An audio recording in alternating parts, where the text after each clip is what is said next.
going on, everybody? Today we're doing the chain and sprocket on this 1992 Yamaha XJ600 Seika 2. We got a brand new DID 520 VO chain, and we got a brand new rear and front sprocket. I opted to go with the rubber insulated sprocket for the front. Not sure if that comes from the factory, but maybe that'll smooth out the bike a little bit. This old chain has seen better days. It's really crusty. Just look at the corrosion and the grime on the chain and the sprockets. It looks like it's been at the bottom of the ocean for some amount of time.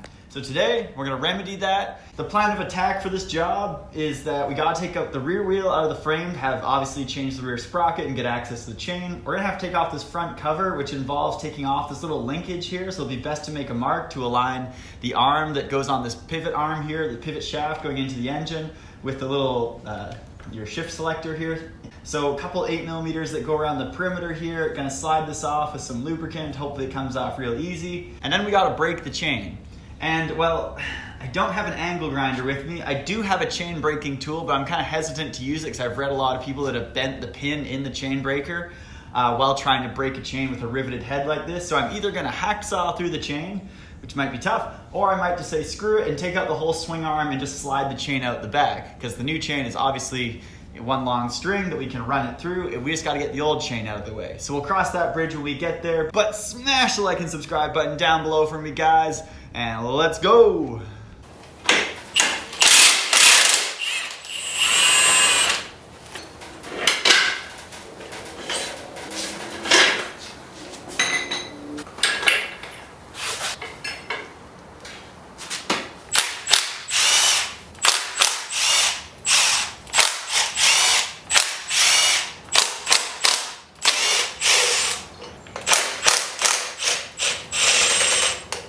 One bolt in the back right by the swing arm just can't be reached with a regular depth socket. So you need like a chrome deep 8mm to get in there, to get in around the plastics. Ah, what a joke. Why couldn't they have brought it closer to the surface? Mark.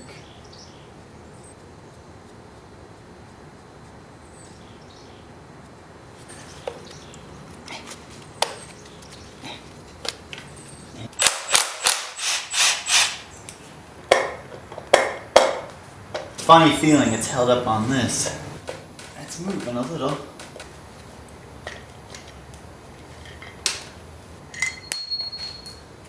Huh?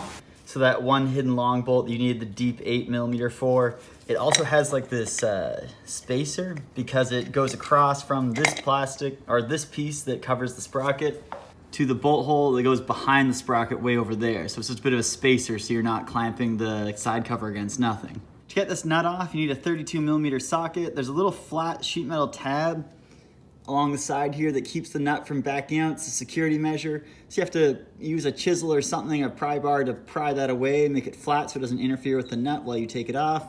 Let's get the big ugga dugga out and bust this nut off.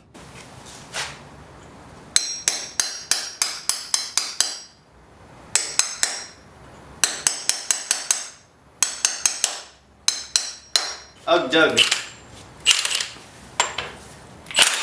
Oh yeah, easy, light work for the Milwaukee. We can do, oh yeah.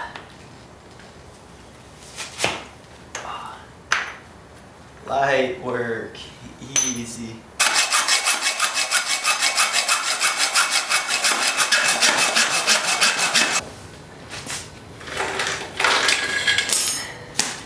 Great success. After a whole lot of hacksaw and a little bit of tap tap tap with the chisel, cut that link right in half. You might be like, Calvin, why would you not just use your chain breaking tool? Well, I don't want to break the $130 tool just pushing an old pin out of an old crusty chain. So why not risk it, dull a hacksaw blade that costs $1 and put a little sweat equity into it, you know, a little elbow grease. Got the job done. On to the next step. So we run into a slight problem. I did get the right sprocket for the front, it's a 16 tooth, but in the back I ordered a 48 because that's what Fort9 told me would be good, but on the bike has a 44. Yeah, 44 right there. When I hold the new sprocket up to the old one, it's certainly bigger. I mean, that's fine. It'll just give you more low-end torque and lower your top speed, which you don't really need on a bike like this anyways, because top speed, who's doing top speed runs on a 90s piece of junk? But anyways, the real problem is, will my chain fit? I ordered, once again, what Fortnite told me would fit, a 110 link chain. So I'm gonna have to cut this open, put it on the bike very loosely, see if it fits with this chain. If not, I'll have to order the 44 to make the chain fit.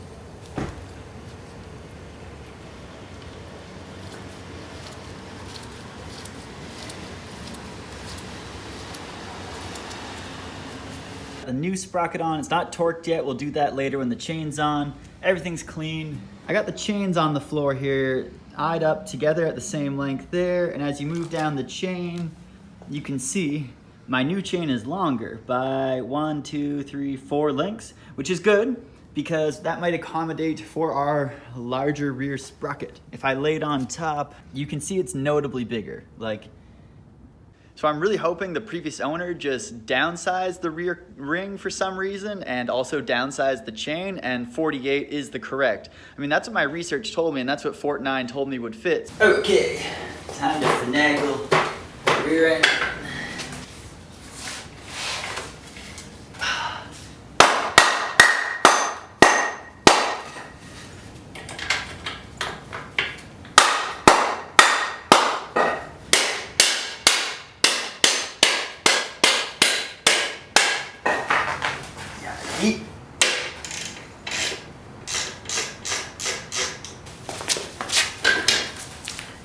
I think that's as far forward as it's gonna get. Let's put the chain on.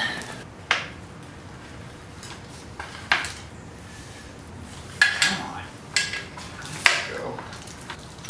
Okay.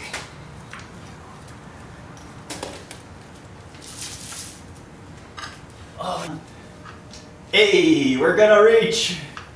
We're gonna make it! So my DID 520 VO chain here comes with this clip tight master link. So essentially you have to put the rounded end of the clip going in the direction the chain moves. This is so that in the direction the chain moves, it's not gonna accidentally knock the clip off by hitting anything while it's rotating. All right, now with all our bits and bobs out to make this link work, gotta grease up these O-rings on this pin here. The instructions are very clear on the inside here, telling you that you must grease the O-rings when you put them on this link. All right, now we gotta install the outer pin, the other 2 O-rings. As the image tells you, you gotta put grease on the outer O-rings, plate, then clip. We got 1 and 2. Okay, so after futzing around with my fingers trying to push this plate on by hand, I got out my Motion Pro PBR tool. We got the press tool on, set up in press mode. I'm just gonna keep my eye up here and wait till I have enough room to actually do something here with this clip on the end. Oh, we're getting on. We're getting in there.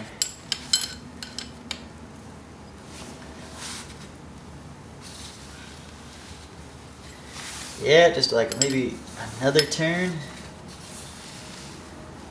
That's it. That bottomed out. Alright, pop it off. Hope it doesn't jump out. It didn't take much. It just is really handy to have the special press tool from Motion Pro.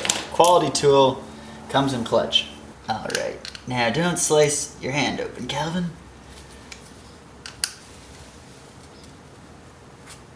Oh man, I'm pushing it pretty hard. Didn't want to go. I guess it's got to be pretty hard. Alright, let's see.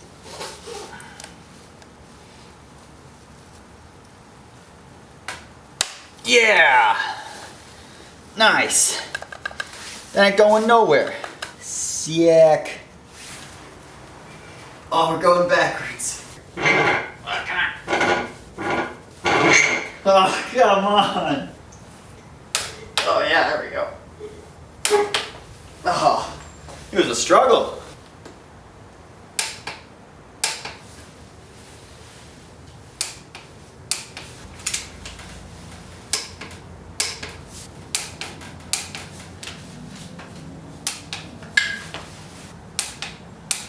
Sprocket nuts are supposed to be torqued to 43 foot-pounds. This front sprocket nut gets torqued to 80 foot-pounds.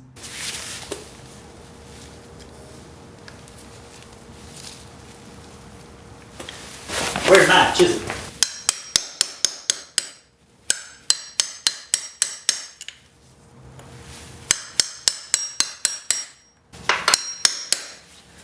There we go.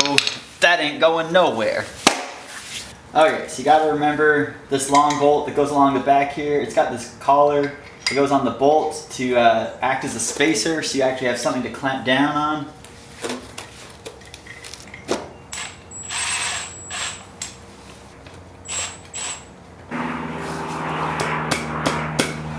Tap it, tap, tap.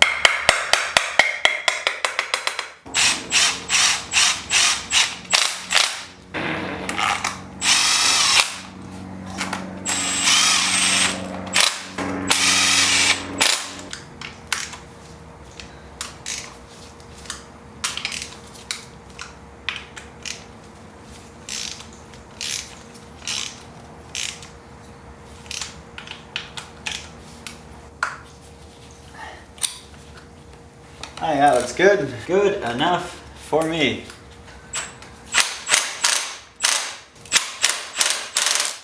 Nice.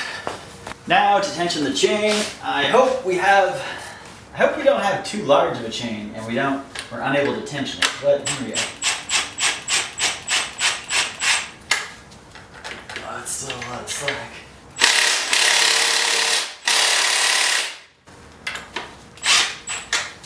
Oh yeah. Well, you can see how much room we got. We're in the middle. Hey, Fortnite did us right. Who would have thunk it? Let's get a little more. Oh yeah. Pretty good. We'll check the spec in the manual in a sec. All right, for the chain slack on this bike, the Haynes manual recommends 30 to 40 millimeters at the midpoint between the front and rear sprocket. Basically, I'm gonna go right about here, and you push up and down and measure the deflection. So if that was 30, that'd be 50. All right, we gotta tighten it up.